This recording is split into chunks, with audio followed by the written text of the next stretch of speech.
दोस्तों, एक मर्तबा दुनिया में 70,000 मुर्दे एक साथ जिंदा हो गए। लेकिन क्या आप जानते हैं ये सब कैसे हुआ? तारीख का ये वाकया आज भी अल्लाह की कुदरत का सबसे रोशन पैगाम है। तो चलिए जानते हैं कि ये वाकया कैसे पेश आया। इसका वाकया ये है कि बनी इसराइल की एक जमात जो हजरत हिस्कील अलैहिस्सलाम के शहर में रहती थी, शहर में ताउन की वबा फैल जाने से उन लोगों पर मौत का खौफ सवार हो गया और ये लोग मौत के डर से सब के सब शहर छोड़कर एक जंगल में भाग गए और वहीं रहने लगे। तो अल्लाह ताला को उन लोगों की ये हरकत बहुत ज्यादा नापसंद हुई। चुनांचे अल्लाह ताला ने एक अजाब के फरिश्ता को उस जंगल में भेज दिया, जिसने एक पहाड़ की आड़ में छुपकर और चीख मारकर बुलंद आवाज से ये कह दिया कि मूतवा, यानी तुम सब मर जाओ। और इस महेब और भयानक आवाज को सुनकर बगैर किसी बीमारी के बिल्कुल अचानक ये सब के सब मर गए, जिनकी तादाद 70,000 थी।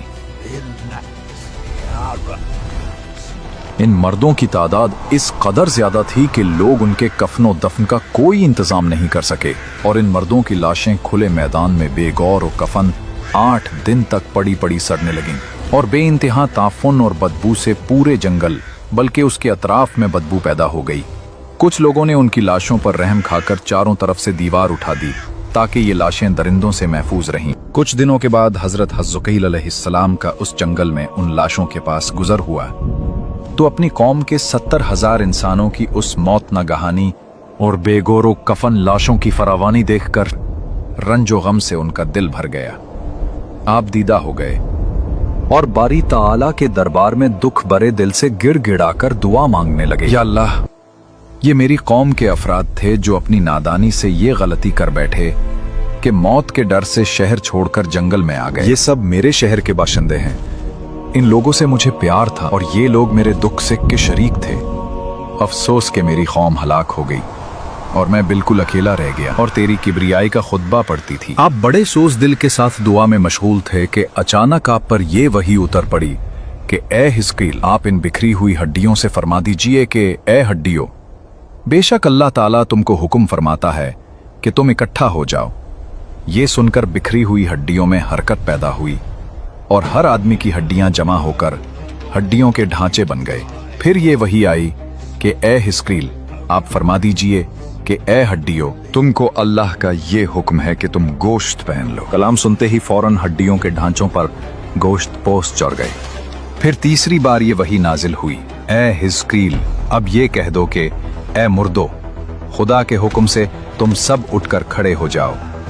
चुनांचे आपने ये फरमा दिया तो आपकी जबान से ये जुमला निकलते ही 70,000 लाशें दमजदन में नागहां ये पढ़ते हुए खड़ी हो गईं कि सुब्हानक अल्लाहुम्मा व बिहम्दिका ला इलाहा इल्ला अंत। फिर ये सब लोग जंगल से रवाना होकर अपने शहर में आकर दोबारा आबाद हो गए और अपनी उम्रों की मुद्दत भर जिंदा रहे।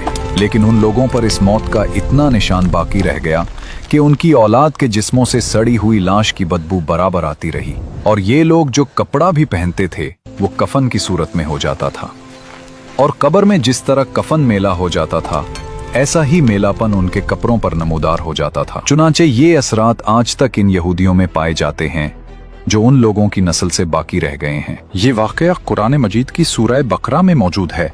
प्यारे दोस्तों, आदमी मौत के डर से भागकर अपनी जान नहीं बचा सकता, लिहाजा मौत से भागना बिल्कुल ही बेकार है। अल्लाह ताला ने जो मौत मुकद्दर फरमा दी है वो अपने वक्त पर जरूर आएगी। न 1 सेकंड अपने वक्त से पहले आ सकती है, न 1 सेकंड बाद आएगी। लिहाजा बंदों को लाजिम है कि रिज़ाए इलाही पर राजी रहकर साबिर और शाकिर रहें।